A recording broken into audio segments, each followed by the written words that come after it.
Fa Nitondra ny heviny manoloana ny fisamborana sy ny fampidirana am-ponja vonjimaika ny kandida Laza Razafiarison kosa ny CST Alain Andriamiseza anisan'ny Noresahana ihany koa moa ny momba ny hetsika kasain'ny Malagasy sy manohana ny tolo-kevitry ny FFKM tatitra mikasika an'izay tanatin'ity sary manaraka ity.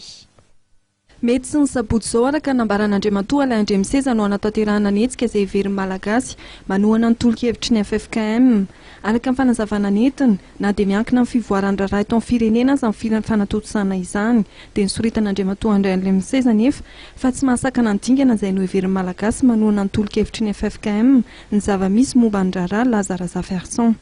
Zavatra nitranga omaly dia mampalahelo satria samy Malagasy tsika zay mahatonga anay manohana ny hevitry ny FFKM mba hisian'ny fampihavanana sy ny firesakiana ary samy Malagasy ka noho izany eo amin'ny lafin'ny demokrasia dia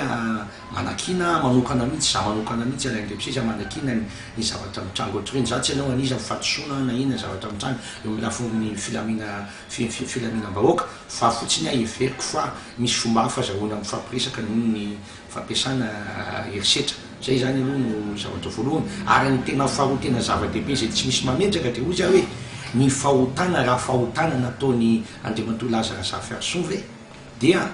iverintsika fa zavatra tena mavesa-danja noho ny zavatra nataon'ny CES raha ny filamenam-bahoaka Noresahana zay fotsiny zany mba alefako amin'ireo olona zay tokony anapaka sy matapaka amin'ny resaka raha tokony resy tsy maintsy andalo fitsarana raha mampiverako azy ny zavatra ireny faharoa dia everiko manokana fa tsy mahasakana ny ezaka atao zany amin'ny fitadiavana ny vahaolan'ny fireneny ny anay dia tsy miala amin'ny hoe foanohanana ny tolo-kevitry ny voaka atao amin'ny FFKM ary zay nananganana ireo Malagasy manohana ny fekevitry ny FFKM efa maromaro amin'izao fotoana izao ny fikambanana ary mikondro zay angamba ny mety mbola tsy atateraka ny amin'ny sabotsy raha ohatra ka tsy tateraka satria maromaro ny fikambanana zay nangataka hoe andaotsika hiary dinika hiary hijery ny lalana isorana azahoana manatateraka nyity